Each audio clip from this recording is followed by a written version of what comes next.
Akwụna hụrụ ndị Igbo ihe ọjọọ mere anyị ụwa anyị nwee nọ na-asa anyị na onye Fulani na ọ bịara ịchụ anyị oso n'ala Igbo na ihe niile ezuzugo n'ugwu Hausa na a ga-abịa izuzu ya na Eastern side ịghọtara ịmara na ọ nwere otu isi kwuo ma ịmara na ọ nwere otu isi mee mmejọ ndị ESN unknown gunmen ndị niile Igbo jidere ebube ndị na-alụchitere anyị ọgụ ma brother were ugbo a marasị ihe ha arụgawa ọrụ ọma.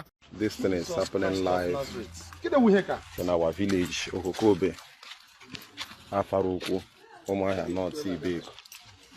It's happening live. About 50 cows.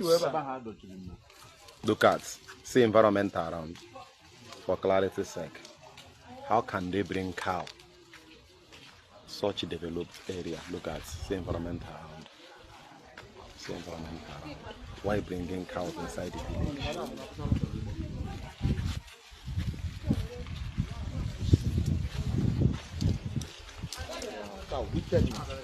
Hierarchy of wickedness. Why this wickedness?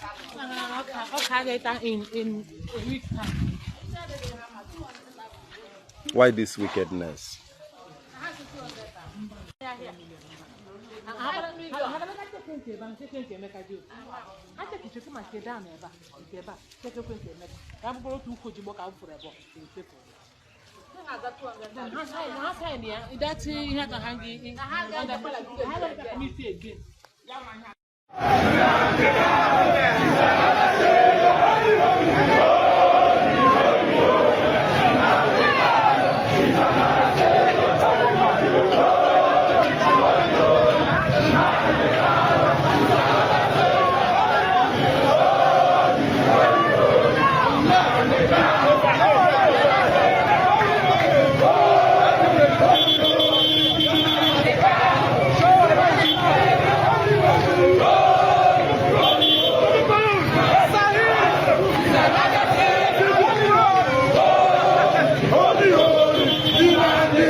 Please, if you are visiting my YouTube channel for the first time, subscribe with us and turn on your notification button. Hello, Biafran. Welcome to Magnetic Dix TV. Good morning, good afternoon, good evening, depending on your time zone, your location, wherever you are watching us from.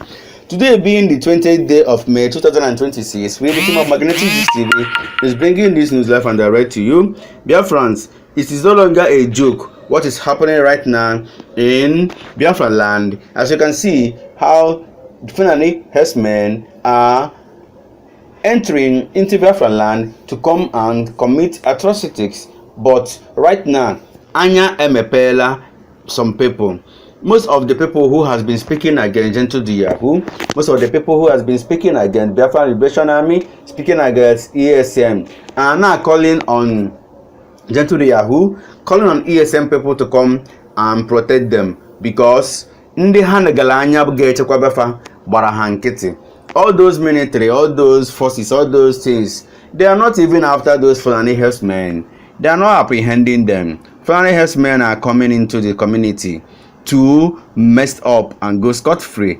The only people that are fighting them, destroying them, dismantling them are the Eastern Security Network, are the Biafra Liberation Army. Now, eyes on clear, and people are now beginning to realize that they were making mistake before by saying that the ESM people or the Biafra Liberation Army are the one destroying an Igbo. Kita na anya na ka efuzie ihe na-eme na this video.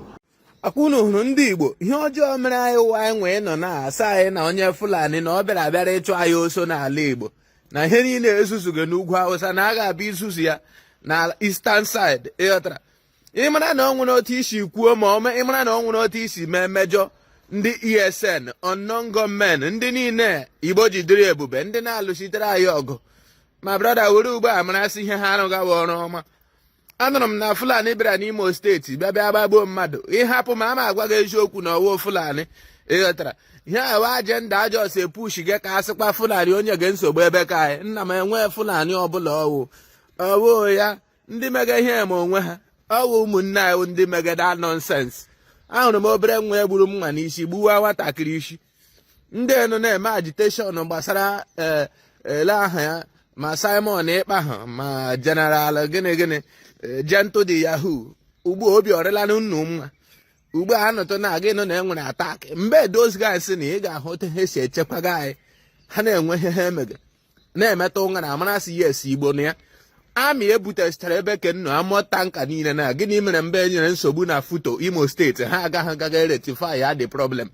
But you always see those guys na ya na nna m ọbụla ha hụrụ enike awụ ọbụla ha hụrụ ha agbagbuo ya dewe ịghọta which ha ka na ya. But onye ọbụla mụrụ otu o si kwuo ekwu mee ihe ọbụla o ji mejọ ha nna agakwa na ga-aga yọọ na apology. Those guys rụgo ọrụ ọma. Ekwuru m ya sị nwanne gị wuru onye ochi kwụrụ ya n'azụ ya ọ wuru onye ọma kwụrụ ya n'azụ for no reason ka ị ga-eji asabotage your brother because of na ọlụgụ ọgụ ka ị nwee ike rere mma. Ewezuga those boys now ihe m gwara gị na mma nonsense ndị ezuzugo n'ugwu Hausa na ya ga na-anụ ya na emere adopt ụmụ skuul ka because news a na-ebu ihe niile mere ebe ka na Ebonyi steeti ịnụhụ na ka ọ na Enugu steeti na agara gị ikidnap Reverend Fada Reverend eme escape ele ndị security ndị nche abụọ gbagbuo unu ọnụbeghị story. Yes, but ya wụ na ụmụaka na ya na gị na-ahụ na a na-asị ọ bullet na wọta ịghọta ya na-akpọtụ gakwa na ga-ayọ ọnụ ha mgbaghara. Elekwasasị hope anya na ọ ga-ehepụ unu. Hope wee ihe butere ihe mega anyị Imo steeti rịọta hope ụzọ dị mma so unu egela ihe ọbụla politicians gwaga nnu. General Asabuja is now saying that it is time Igbos should come together and fight for the release of Mazi Nnamdi Kanu. That what is happening right now, go too much. In fact, it is time they should come together, forget anything called political party, forget anything called religion, forget anything, just come together as an Igbo and fight for the release of Mazi Nnamdi Kanu. Listen to General Asabuja here in what he said. Nnamdi Kanu, may God continue to bless you. May God strengthen you. Now like this one, they treat one Nigeria. See what bandit they do for Yoruba land everywhere. They kill, they buy on a day busy na politics on the face. Everybody secure yourself. Protect yourself. The director of DSS don't talk am before. The chief of army staff, chief of defense staff, all of them don't talk and say protect yourself. The government, honorable member, they don't send for the common man. Their children, they outside country. Their loved one, they outside country. We have security day. They school, they work. Their loved ones, they Abuja. They no send for us. People of Nigeria, wake up. Now like this, we're going to do. Wake up. Now this thing we're going to see. The youth wake up. Masses wake up. These people no send for us. See how they borrow money they share. They borrow money they share. They borrow trillion they share. They borrow this one they share. Tell me one thing where the government to do since they borrow money. Tell me one popular thing in our light. If in our light, make them tell us. If in our road, make them tell us. One thing where they do for the money where they borrow, we need to say I. Waiting they don't bid, waiting they don't create. Just the borrow money they share. Akpabio is the worst. Akpabio then they waste time to sign. Akpabio worst past Tinubu. Akpabio worst past all the honorable member. In there they ask question. As they bring the document, they bring the file, they bring the this in don't sign. In there they even read down. One thing here says I borrow. Another thing here says one loan money in don't sign. Akpabio then they ask man. In there they help matter. He's the worst more than president. Now this thing we go see when we talking now. We are in there, go arrest him. He arrest the sweet owner like food. Arrest him. He the sweet owner like honey. Go buy him, and it don't end matter. Since on a buy cancer, we were waiting happen. On a don't get peace for goody. On a don't so call you for goody. As on a buy cancer, we were. As buy the sweet owner. By then they help matter. Dialogue they help matter. Peace they help matter. No be to buy person, kill, arrest, do this. You know go where the one that they treat us. People of Nigeria, General Sabuja, the Amusu of the cherubim, the Kwikwi of the seraph, the dirty water itself, the Okidimbo of the Niger Delta. I love all of you. My brother Southeast, I love her now. This video now for Nnamdi Kanu. Mazi Asabuja and Mazi Nnamdi Kanu. People of Southeast, make on our wake up. Make on our wake up. If we have food, make on our wake up. Make we go give Nnamdi Kanu food. Make we go take good care of Nnamdi Kanu. Make we put letter everywhere. Make we put petition everywhere. No be wo format. Nnamdi Kanu na our leader. No be wo format.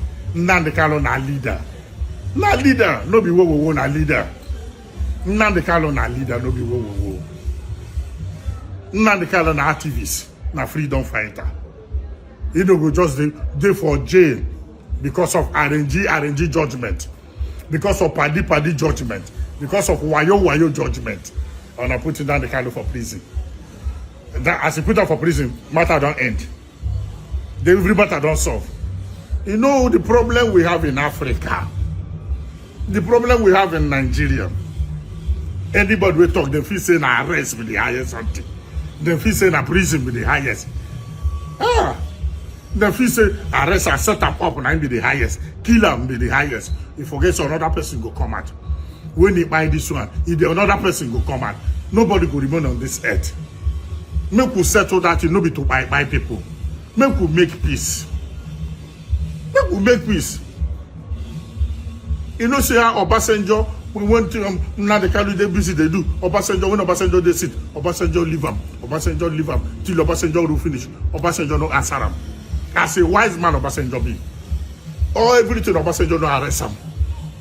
But I didn't enter, he won't show military hand. He won't show Fulani hand. He go arrest him. As he arrest him now, what thing happen?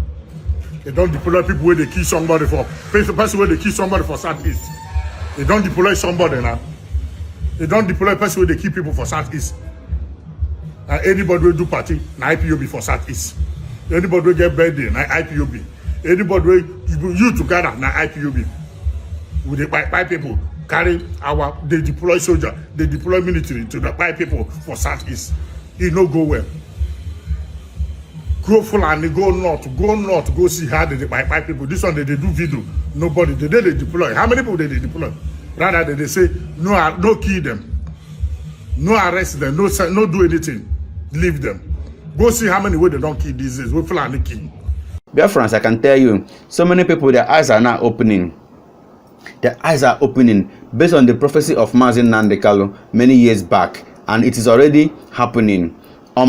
Yoruba land is gone. Fulani has taken over Yoruba land though.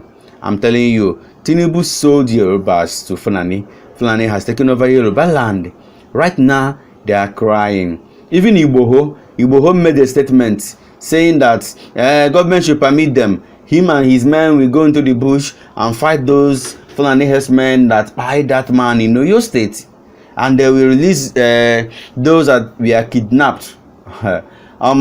Igbo eyes don't open, oh, ha. Just like Mazi Nnamdi Kanu will always say, serve Nigeria and come back in shame. I believe shame don't catch Igbo at the moment. By the time we will realize what Fulani have done to us in this country, it might just have been too late. By the time we will realize the extent of the damage that Fulani has done to this nation, it will have been just too late. I'm sorry. But I'm not even actually sorry, because this is not something we didn't see. This is something Nnamdi Kanu cried on for a long time. The church hated him. The people hated him. We criticized him. I was part of those that criticized him. But we see everything the man has said coming to pass today. When Fulani went and killed Fatorati's daughter, the late Afenifele reader, when they slaughtered his daughter like a chicken, slaughtered his daughter, the president, Tinubu went there and claimed, where are the cows? He said, where are the cows? Tinubu went there and mocked them. They said to Fulani, he denied it. He said, where are the cows?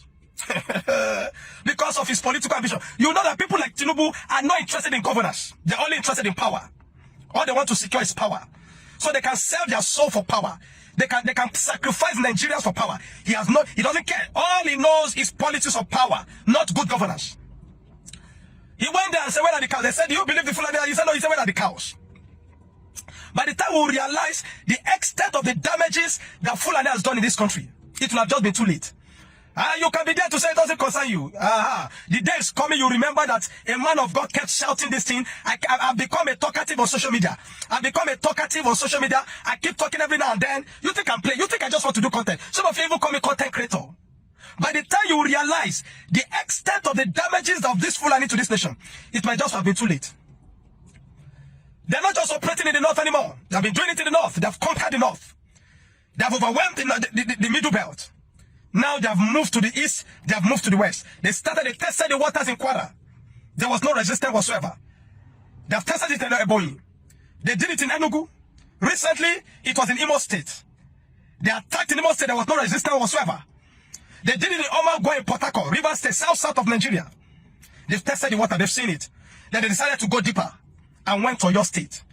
Kidnapping a child of 2, a child of 4, slaughtering a maths teacher, an educated man, an illiterate uncircumcised Fulani, slaughtering an educated Yoruba man, slaughtering like a chicken, took a life that has value, that has capacity to impact a generation, and he took it like that without anything. By the time we will realize the extent of the damages of Fulani to this society. I told you of Fulanization agenda. I told you of Islamization agenda. I told you how they're working for jihad, how they want to overwhelm the nation turn Nigeria to a caliphate, to an emirate. You think I'm playing? By the time we will realize it, they're not afraid. They've done it in Port Harcourt for Fulani to come to Port Harcourt, in Omagwa, and slaughter people and kidnap people in South. Then they went to the west. They did it. The Yorubas are I'm sorry, these are my people, but unfortunately they've been so foolish. They're foolish. They're interested in standing on a useless mandate, on a corrupted mandate, on a mandate of a man that has no capacity, that is corrupt, that is incompetent. They're still politicking. There are people being slaughtered in the bush, in the farms, they're still politicking. Such a useless people. I'm sorry, the Yorubas. I'm from Ogun State. I'm from Abeokuta. But if it was anything about Igbo, you see them rise up and their manhood will rise up. A lady put us last time, she wanted to do an art exhibition, and she put it, Owambe. They came out. The government came out. The SSS came out. They said, no, you are desecrating the Yorubas because you are Igbo. They came out with their manhood. They came out. Their man was charged. They wanted to kill her. They said, we're sure you don't do nothing. You are desecrating the Yoruba tribe. You are desecrating the Yoruba culture. Such a depraved-minded fools, idiots. Depraved-minded idiots. They came out. Their people have been slaughtered. They went to the Orire local government, took children, took men, took women, slaughtered them. Having a child of 2 years old in the days of kidnapper. What does it? If this is a serious nation, I tell you, if Nigeria is anywhere a serious nation, this nation should be grounded. As it is like this. And call for the resignation nature of the president. But no. When you go on social media, you'll be so amazed at the nonsense that you see online. Have you forgotten that there are people that are seeing the people that were kidnapped from Ekwa Church on the 5th of April? They are still in the days of kidnapper, and the government is politicking, looking for mandate to stand on. Useless, corrupt mandate. Foolish idiots. They say this man of God talk too much. This man of God is abusive. This man of God talk too. If you think God punish you too. I'm so tired of you idiots. That we don't know what we major on the minor, then we minor on the major. By the time you realize the extent of the damages of Fulani to this nation, I tell you, it will have been too much. It will have been too late. Maybe the day you remember that, and this man of God has been shouting and talking about this thing, then there will be a gun on your head. Or a knife to your throat. To kill you like they are killing cow. You see what we are doing? It will backfire. The Yorubas, they used to call them betrayers. They used to call the Yoruba betrayers. Are you not seeing it? They are so focused on Peter Obi not becoming president. Oh my God. They are so focused on Peter Obi not becoming president. Look at what they are doing. That useless boy. That useless, what's his name? Sunday Igboho will come out and tell you, if not for APC, nobody's, I don't want to say anything, other political party is APC. And he came out the other time to say he wants to defend the fatherland. Confused idiot. He cannot see what are doing things further now. From your state, right to your state where he's from. You cannot see that now. If it's to talk of Peter Obi, how to hinder Peter Obi from being president or another candidate, you see them come up because they want to stand on useless money. If you want to see the men of God in the south, it is why they're campaigning. One useless idiot called himself a pastor came out the other day and they gathered people for a crusade and they were saying, on your mandate we shall stand. Confused bastards. Brethren, by the time you realize the extent of the damages of the Fulanis and the Islamic jihadists in Nigeria on us, it might just have been too late. If we don't stand up and rise up, if it's a serious nation, for the extent of this, you will have seen the military power. I mean, so don't you see how it is done in other nations? Your president sent some lousy words through a lousy media aid by your nonuga, lousy media aid, confused bigots, and shared by the confused people in his government, the Yoruba, the confused Yorubas. If you say they are bankrolling me, I'm a Yoruba man, a bona fide one from Abeokuta, but I'm better, I'm wiser, better, more anointed with the wisdom of God to know what to do at a time. When there was no king in Israel, everyone does what was right in his own side. That is exactly what I say. By the time you realize with the extent of the damages of Fulani on Nigeria, I pity you. They tested, they have done it in Kwara, they have done it in Ondo, they have done it, they just really did it on you. You think you're in Lagos, you're safe. You're in a quiet land. One day you just see it happen. It will be like an Indian film. You see it. My team has been working tirelessly in the north to see the extent of the damages of the military. Instead of protecting the people, they are there destroying the people. By the time you see the extent, the damages of the Fulanis, of the Fulanization agenda, of Islamization agenda on Nigerians, it might just have to too late. All your influencers are online, doing very useless things, and you see people flocking them, following them. The day it will happen to you, I'll be here. For the children of God, you'll be protected, but we must act. I've told us the military will not save us. We must do the right thing. We know what to do. When it is time, you will not wait for government approval. You will carry rifle and defend yourself. In Yoruba land, Sharia will stand, and Shotam of Sokoto remain the leader. Alpha, the Sharia now don't kill everybody in Yoruba land. Now the Sharia law, now they terrorize everybody in Yoruba land now, in Southwest. The Sharia law will now welcome into the Yoruba land, and in Africa don't want people about this. Now this is the same Sharia law, they hunt everybody in Southwest now. No peace in Southwest. On your own though, everywhere in Southwest, there is no any peace anymore. The Sharia law now, they kill everybody, they hunt them. That is what I tell you now, say, the aim of these bastard people, their goals is to Islamize Nigeria. That is their goals. They want to turn everybody to Muslim. They won't make everybody they shout Allahu Akbar. That is why you can see all this clearly. They welcome bandit Fulani, come and shut up Sokoto into Yoruba land. That is why their aim, their goals is that to Islamize everybody to Alimojiri, to Muslim. They don't want to see anything like Muslim or anything like Christian anymore. He get one church for Sokoto. I mean, no be church. One university for Sokoto. They say inside the university, there is no any single church inside the university like this. Now that is the same energy. They want channel or the whole Nigeria, make everybody turn Alimojiri. They don't want to see church. They don't want to see anything Christian again. And this is what Nnamdi Kanu was trying to warn them that time, but they refused. Now, you don't backfire, you don't hunt them, you don't hunt everybody. Everybody will be clearing, will be afar in this country need to be arrested. With short time of Sokoto and gone. That is Yahweh. A very big shout out to Nnamdi Kanu. God bless Nnamdi Kanu. God be champion. So, I challenge you. Yeah. I challenge the Kakaife. So, no fight. It is sure for you. After Kakaife, when I give the portable, everywhere good. One love. My advice to those that the government hired to destroy the reputation or the personality of Mazi Nnamdi Kanu. My advice to you guys is that this is a tax that you can never do. It can never work. It is too late. It is practically impossible. One day, the government that hired you to do this work, to do this tax, they will come after you because they will find out that you couldn't do the job. They will come after you with everything they have. Now, let me tell you the reason why I said this cannot work. Mazi Nnamdi Kanu became the leader of his people. Igbo people accepted him as a leader. Not because of his political reputation, not because of his moral reputation, but because of his sacrifices.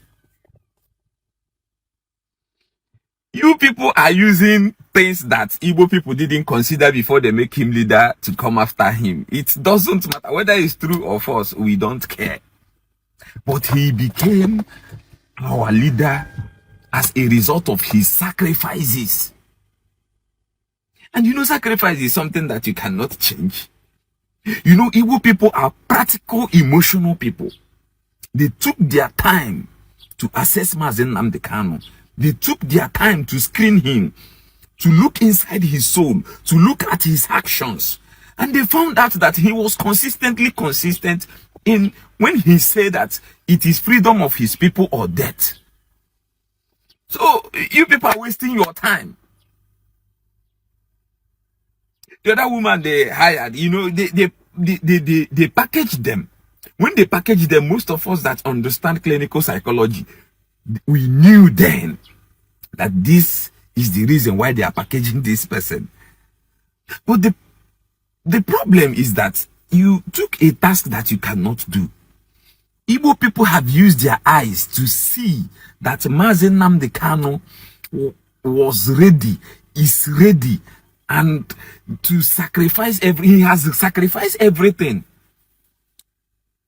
already for his people, and he's still ready to sacrifice more. So what are you going to tell Igbo people? What are you going to say? So my advice to you guys is that it's either you return the money that they paid to you, unless they will come after you when the time frame they give to you to destroy his reputation elapsed and you didn't do anything. They will come after you. It's an advice. Those that tried in the past didn't succeed.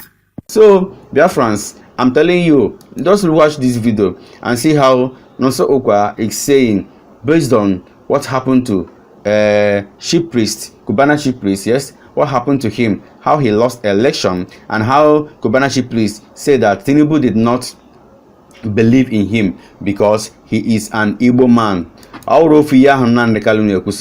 Gaza avoid Nigeria and come back in shame because they never trust Igbos. After that civil war, none of them trust Igbos again. Just listen to Nonso Okwa and hear what he said. Our homeland, we don't care. The Fulani that are claiming that they are Igbos, or Ndugu that are claiming that they are Igbos, we don't care. Gonyo Bikona Wachi. We must continue to protect our fatherland. We must continue to protect Igbo land. We must continue to protect Imo State. If we slack, they will overcome.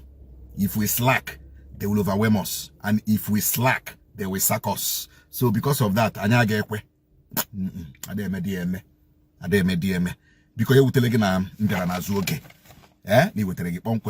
akụkọ ndị gbara n'akwụkwọ akụkọ nketa Igbo dị samo una sala chigere nọ n'akwụkwọ akụkọ nketa taa bụ Wednesday ahịa eke abalị 20 nke ọnwa ise afọ 2026 otu egwu bọọlụ Arsenal amapụtala iko Premier League maka afọ 2025 na 2026 kemgbe afọ 22 taa bụ akụkọ anyị hụrụ n'akwụkwọ akụkọ Daily Post. N'otu akwụkwọ akụkọ Daily Post ka anyị hụrụ akụkọ sịrị ntuli aka elu primary APC emeriri m Okowa eji m ihe ịgba m evidence ka Ned Nwoko kwuru.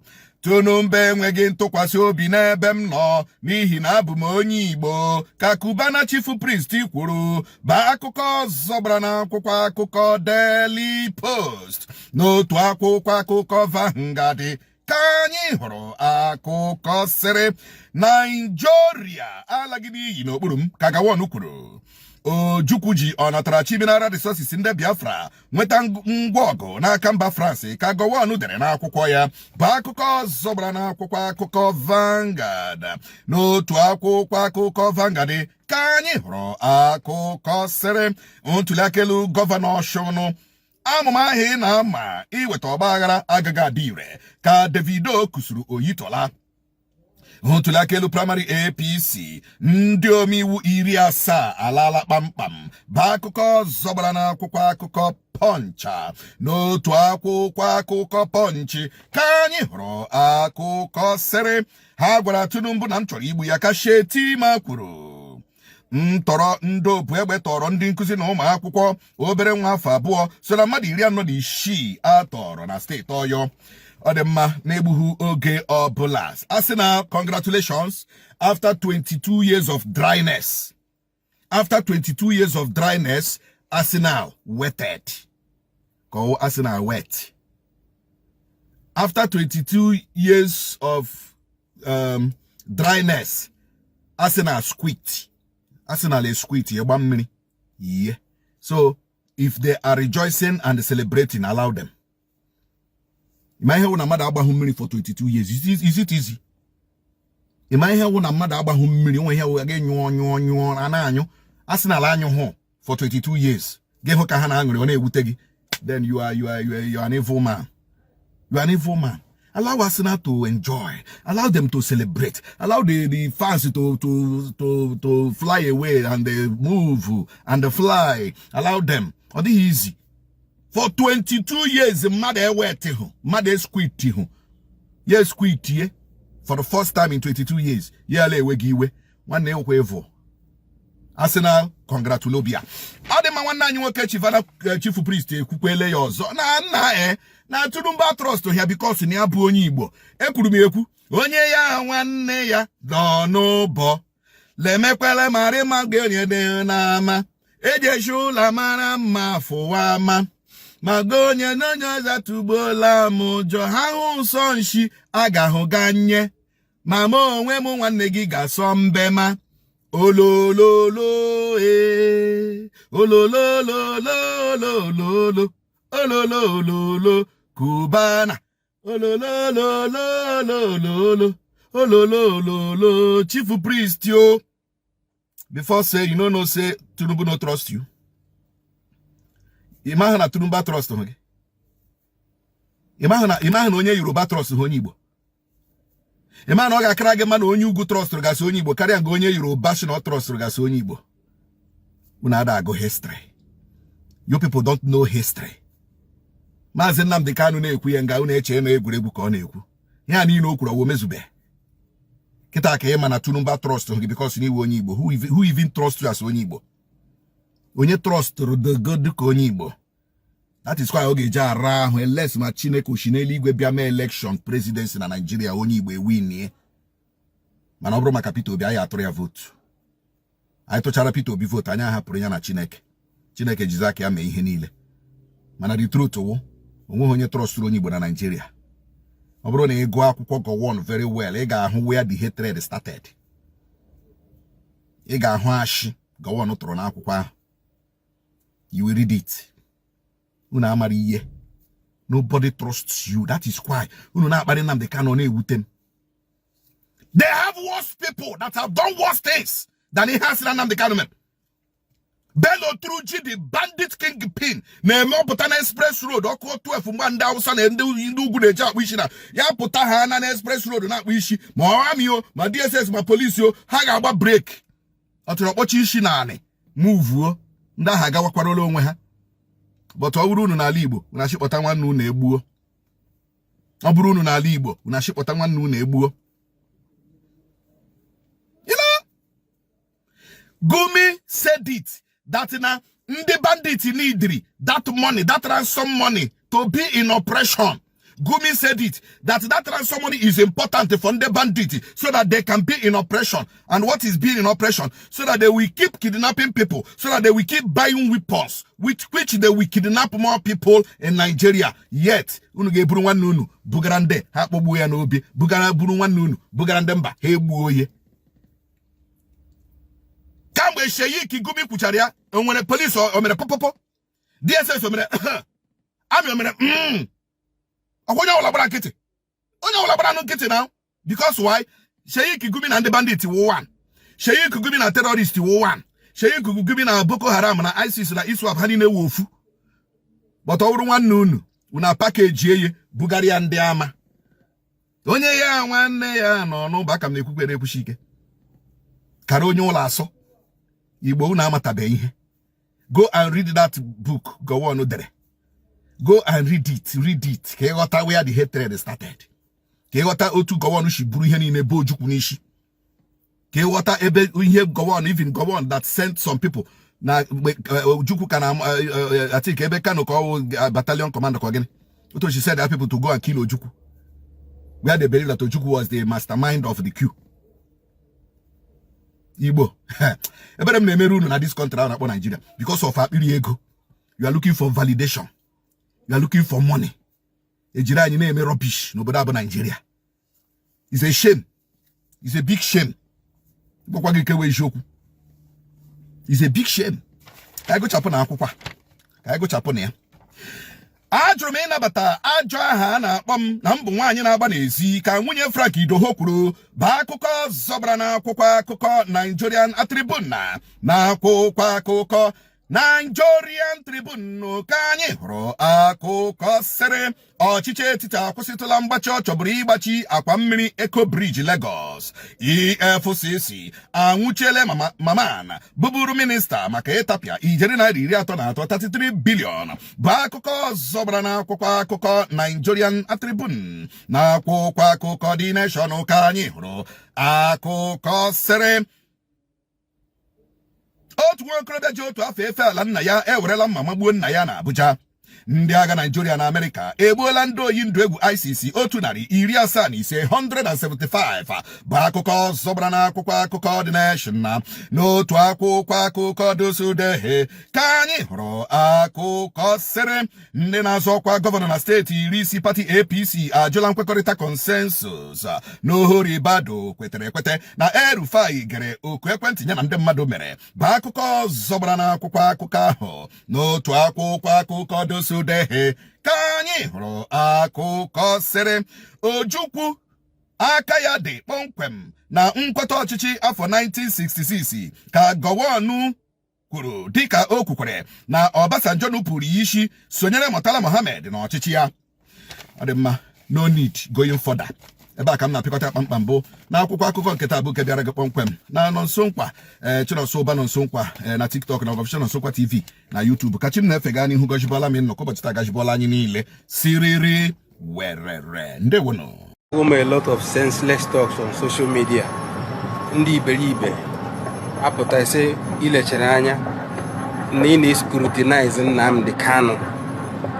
That statement didn't go well with me. Do you understand? Ọ na-akọrọ gidere asịrị akọ na-akọ o jukwere buru nwaanyị gaa Kenya, o jukwere buru nwaanyị gaa Ethiopia, o jukwere eme nka.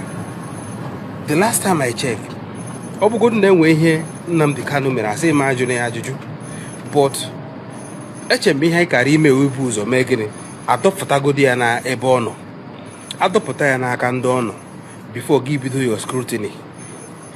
Ịma na unu bido unu na-asụ okpukpu oyibo na-anaghị aghọta. Ị na-scrutinize Nnamdi Kanu. Onye ị na-scrutinize ọnọkwana nga ahụ ịzara ọnụ ya. Ị na-scrutinize onye dị absent, onye na-anọghị nga ịzara ọnụ ya. Anyị na-emekwa nnụ some things anyị na-eyuzu anyị were nnụ na-eme n'ihe ka ndị Igbo ndị maara ihe. Ị na-iset ring light, ị na-scrutinize Nnamdi Kanu. Nnamdi Kanu awụrụ ihe dịrị ụnụ na-akparị ya na social media. Ihe m nọkwa agwa ụnụ bụ nke onye mete nke o metere mbịa tuo onye kwa iberibe mbịa kposaa ya dọọ ya vam. Ọ na-ezuzuzile ihe ọ na-ezuzu. Ịbịa gị dee epistle ị na-ede Nnamdi Kanu o mekwere nke Nnamdi Kanu o jikwere bụrụ nwaanyị Nnamdi Kanu o buo nwaanyị ngịrị eme Nnamdi Kanu buo nwa ọ nwoke ka ọ apịrị ya apị asọ onye na-eme freedom fighting na-atala nwa unu na-agwụkwọ onwe na eziokwu o Igbo dị samo unasalachi gereno na akwụkwọ akụkọ nke tata bụ Mọnde ahịa afọ abalị 18 nke ọnwa ise afọ 2026. Ntụliaka elu primary APC Cubana Chief Priest bụkwa onye ndu City Boys Movement na steeti Imo akụọla afọ n'ala na ntụliaka elu APC primary APC mere maka ụlọ nzukọ nnọchiteanya ala anyị bụ akụkọ anyị hụrụ n'akwụkwọ akụkọ Daily Post. N'otu akwụkwọ akụkọ Daily Post ka anyị hụrụ akụkọ sịrị PDP Turaki ga-enyocha Goodluck Jonathan n'ụdị screening maka ọkwa onye isi ala na 2027. Aga m agbasi mbọ ike ịchụpụ Tinubu n'oche ka Baba Ahmed kwuru bụ akụkọ ọzọ gbara n'akwụkwọ akụkọ Daily Post na akwụkwọ akụkọ Vanguard ka anyị hụrụ akụkọ sịrị ndị agha 4 aṅala ndụ dịka ndị agha zọrọ ogbunigwe eliri n'ala ụkwụ na Borno. Mwakpo ndị obu egbe wakporo ụlọ akwụkwọ na Ọyọ. Ndị obu egbe ewepụtala ihe onyonyo vidiyo onye isi ụlọ akwụkwọ ahụ nakwa otu nwaanyị kụ nwa n'aka ka ha na-arịọ ọhaneze arịrịọ gbatara ha ọsọ enyemaka. Boko Haram awakpola otu ụlọ akwụkwọ na Borno tọrọ ụmụaka 42 bụ akụkọ ọzọ gbara n'akwụkwọ akụkọ Vanguard.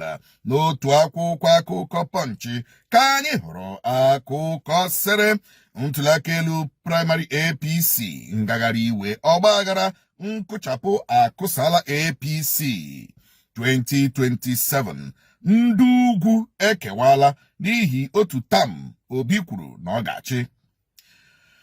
Otu ọrụ NDLEA enyopụla ọgwụ ike koken ezoro n'uweyi nakwa garị bụ akụkọ ọzọ gbara n'akwụkwọ akụkọ Punch.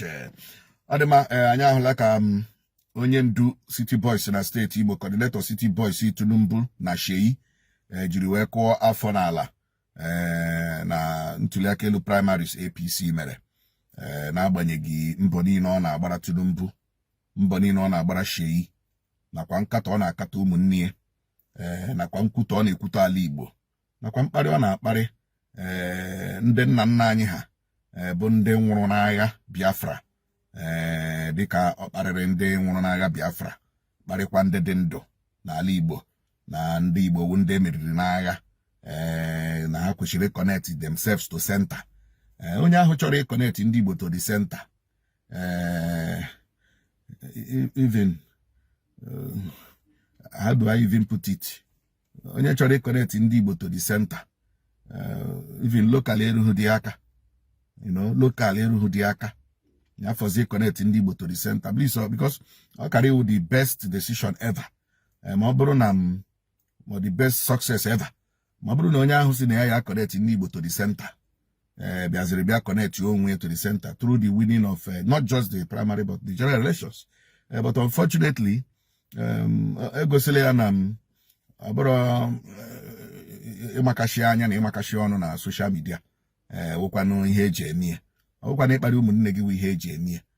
Ọwụghị pụta na-akparị ụmụnne gị akparị ndị Igbo because of onye Yoruba, because na ị nọ na politics. Gị chefuo na echi there is somewhere you are going back to, and that is your village, and that is ala Igbo. O wee bụrụ ya. Ọ dị ma dịka ka ahụ na-ewu ndị obu egbe lekwere ụmụ akwụkwọ tọrọ na Ọyọ, lekwa ụmụ akwụkwọ tọrọ na Borno. N'ụtụtụ a ka anyị na-anụ na ọ dịka onwe na onye nkụzi atọrọ na Ọyọ ha bepụrụ isi, mana ya confirm that story anyway. Mana ọ bụrụ eziokwu, ma na Nigeria has failed that teacher, and Nigeria is still failing ụmụaka ndị na-aga school, failing teachers and failing everybody. So it's a thing of sadness, and it's unfortunate that Tinubu ga-anọ Nigeria na-agba ọkụ ya na-achụ oke.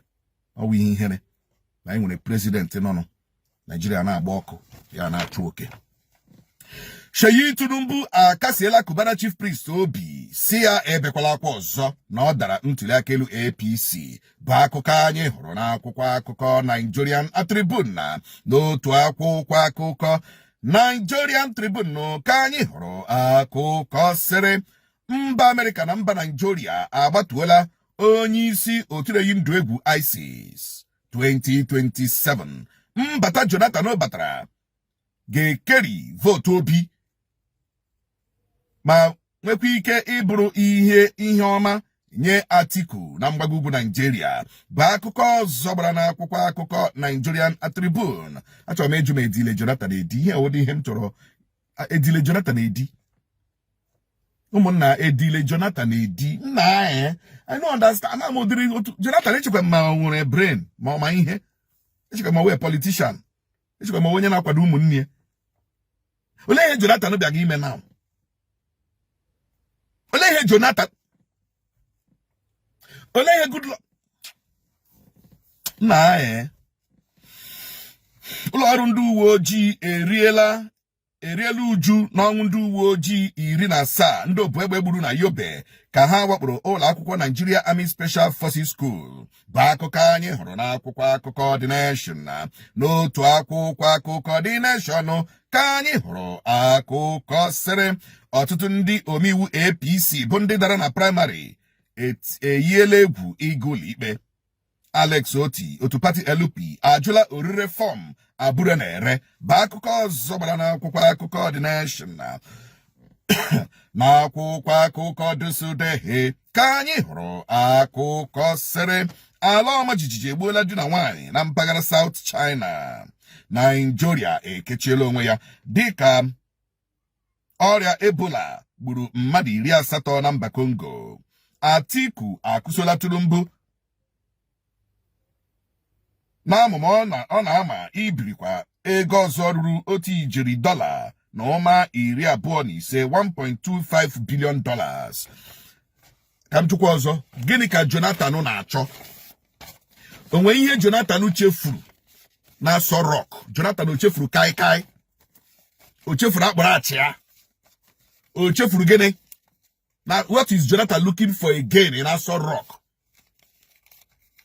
Ole ihe Jonathan tila in ọnọdụ ọjọọ anụwa.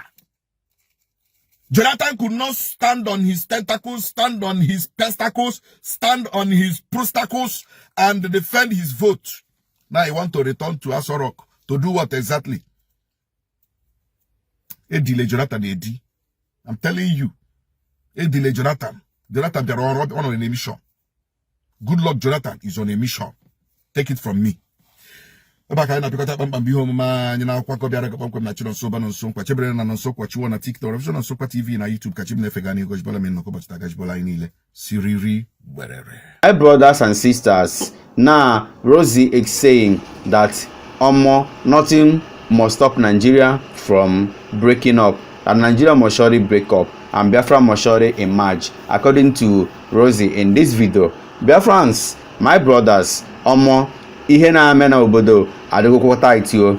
Ebe ọbụla onye nọ ya kee nkwụcha. Wherever you are, I beg you, make sure that you are on alert every seconds. Be on alert. Biafran land, beheading our people and kidnapping them. You see, my problem is when Biafrans rises up today to defend themselves, you will see Amnesty International, you will see people like Finland will step in and start calling us terrorists and then try to remove the person who is defending our land, just like as they removed Simon Emma. You see, this must stop because Nigeria is a terrorist country terrorizing the Southeast. We are not going to stand here and watch the Nigerian state continue to destroy and to unalive our citizens. We are going to defend and stand in for our brothers and sisters in Biafran land. We will take the bull by the horn ourselves and defend Biafran land at all costs. Mazen Nnamdi Kanu was illegally detained. Nobody has said anything about it. Mazen Nnamdi Kanu was abducted from Kenya. The world is quiet. Mazen Simon Ekpa was illegally detained in Finland. Nobody has said anything about it. We are not going to watch the Fulanis take over our land. We're not going to watch the Fulanis take over our family's property and take over our community. We are going to stand and defend our land. So whatever you people do, we will carry out a very serious operation in Biafran land by defending our people, by defending Biafran land, by defending the people who cannot defend themselves against these Fulani jihadists. Thank you so much, Biafrans. May God bless you people. I'll see you tomorrow. Nonso Ukwa even made a point again concerning this in Mezie in all her interviews, how she is saying ill of Mazi Nnamdi Kanu, and Nonso Ukwa is not stopping, he is not resting. In fact, he's giving it back. He's giving it back to her. Listen to Nonso Ukwa and hear what he said in this video.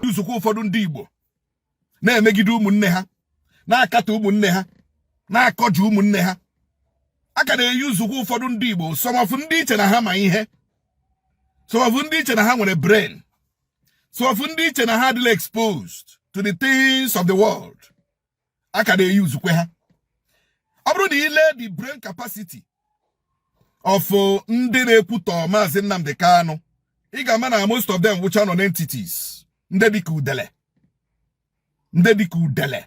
Most of them which are non-entities, they when how, you know, no when how, even in their father's compound, they are nothing. They worth nothing. Check in the in their father's compound, in their community, they are worth nothing. So they are the people that whoever can easily use to castigate, tarnish the image of Mazi Nnamdi Kanu. But one thing I want to assure you, tarnish image Mazi Nnamdi Kanu, that image is beyond tarnishment. That image is beyond tarnishment. Now, let's focus on their new recruit. Lolo Neka, newly recruited to be tarnishing the image of Mazi Nnamdi Kanu. I was listening to her na one radio station na Lagos, interview on me. Gegide nwanya. Onwe ihe ọtara. Nwanya sira Mazi Nnamdi Kanu mere gene, ọtara jigi ka ọtara edego. Gede Mazi Nnamdi Kanu mere gu. You know, onwe nnu ihe ọtara ya na-ekwu IPOB. Ejigwe IPOB ji family business. IPOB ji family business. Onye na-ajụ ya sị, are you a member of IPOB? Or si no? Niabro a member of IPOB. Then only here na IPOB, more family business, more public business, more commercial business, more private business. Only here na IPOB. If you're not a member, you don't have the right, the legal right, to ask of anything concerning an organization that you are not part of. Now, the issue of IPOB family member, Oga family member, Oga family business in Kegi, or give the initiator. Or give with the vision bearer. And a vision bearer in everything. And a vision bearer in everything. All the vision bearer get what put vision. Okotazi and Dios Osimuna lekwe ni hen choro kaime, lekwe tum shiricho kaide. Owa hampago kawa magaga geje register. Is it not the name of the family bearer? The vision bearer kageje register. Also the vision bearer, ya wera hampea na mea, mende corporate whatever and me. It doesn't concern you. Gicho, go and have your own vision. Register your own vision with your name and the name of your family members. But let's look at it. Who is even suffering? Who is even in prison now? Oledonya kuburule na DSS. Ololonya baralule yoko. Onye ka egburu mpe ya gbuo mmea. Onye ka egburu ndị na-eso ụzọ ya. Onye akwa Maazị Nnamdi Kanu. Akwa ya na Sokoto prison, akwa uwu yanwa nọkwa na Sokoto prison. So le ihe o ji ewute gị na Maazị Nnamdi Kanu register IPOB. It's a simple question. For instance now, na Maazị Nnamdi Kanu G family members ya register IPOB. Then another person anọrọ na Sokoto prison. Ihe ọwụlụ unu kwuru anya na-ege. Let me repeat. Maazị Nnamdi Kanu ji aha ya register IPOB. Then another person now here wonye ji aha ya register IPOB anọrọ na Sokoto prison. Then unu kwuo okwu anya egewe unu. But the vision bearer is the one languishing in prison. The vision bearer was the one that stayed too long in DSS custody. The vision bearer was the one whose house was burnt. Parents died out of shock. Followers killed. In Ibeko Maya. Go on, no register IPOB. Does it concern you? Are we talking of IPOB here, or are we talking of the entire vision for Ndibo? Why are you focusing on IPOB if you're not a greedy fellow? Why are you focusing on the finances of IPOB?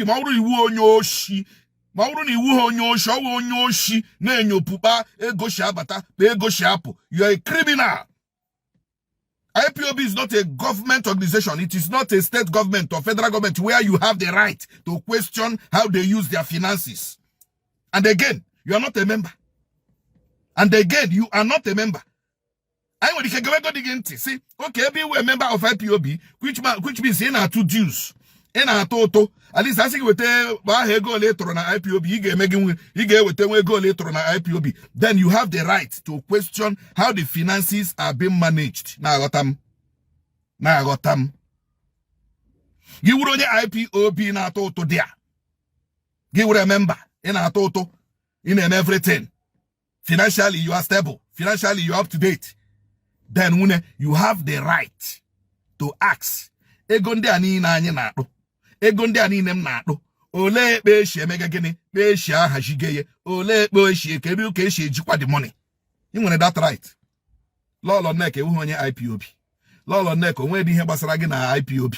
Lolo nek isi na ewu journalist. Ama modern journalist ga put tarnish we image Nnamdi Kanu. They've recruited you. You cannot suffer half of ihe Nnamdi Kanu tara ahụ here n'obodo abụ Nigeria. Ibido na akoheri. Nwanyị. Ojikwe nwanyị. Nwanyị achụkwa. Maazị Nnamdi Kanu achụhụ nwanyị. O nwoke ka ọ ga-achụ. Ọ gwara gị na ọ homo. Otu m nọ na ma achụhụ nwanyị. Ọ nwoke ka m ga-achụ. Ị na-ezuzu ezuzu. Anya ọ na-eshi gị mmiri. Ị na-awe ala. Mba nwoke achụrụ nwanyị. Gbasịa m ihe nwoke ya achụ. Nwoke ya achụ nwoke ibie. Imari henne. They have recruited you, the new recruit. Udele na ndị nke ọzọ muru ago ha na ndị nke ọzọ they are outdated.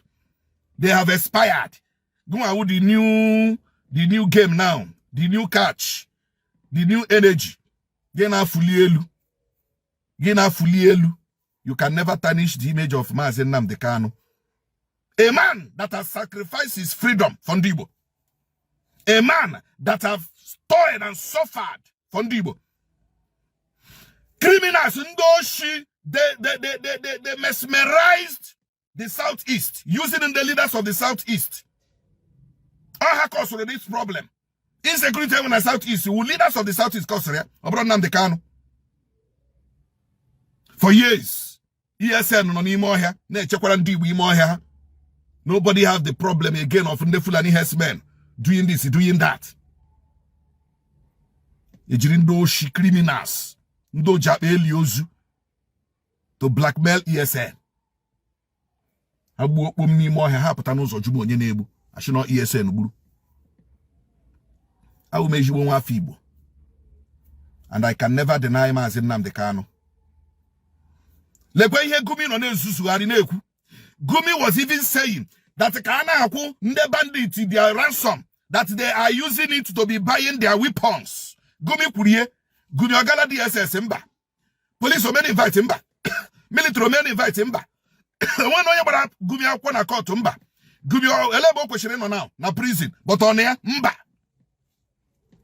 Even the leaders of the North are protecting Boko Haram. The leaders of the North are protecting ISIS, ISWAP, bandits. They are protecting them. Iba Hakaron has it our brothers.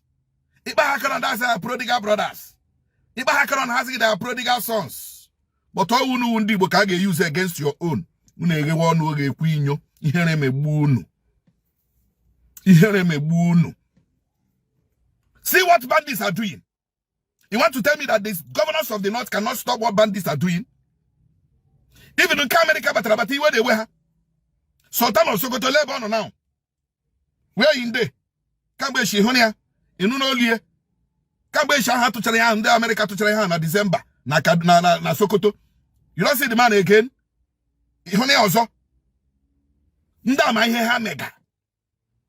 The amalgamation of Nigeria shouldn't have happened. Because culturally, language, by whatever, but because of Anyuku Britain, because of Oceanuku Britain, Nkamanya Britain, Helen Dugun and Dodin, and then when that is the problem and the foundational problem we are facing in Nigeria today. So if you don't know it today. Stop tarnishing the image of Mazi Nnamdi Kanu or any Igbo son or daughter that is supporting agitation. All right, a real woman a dog.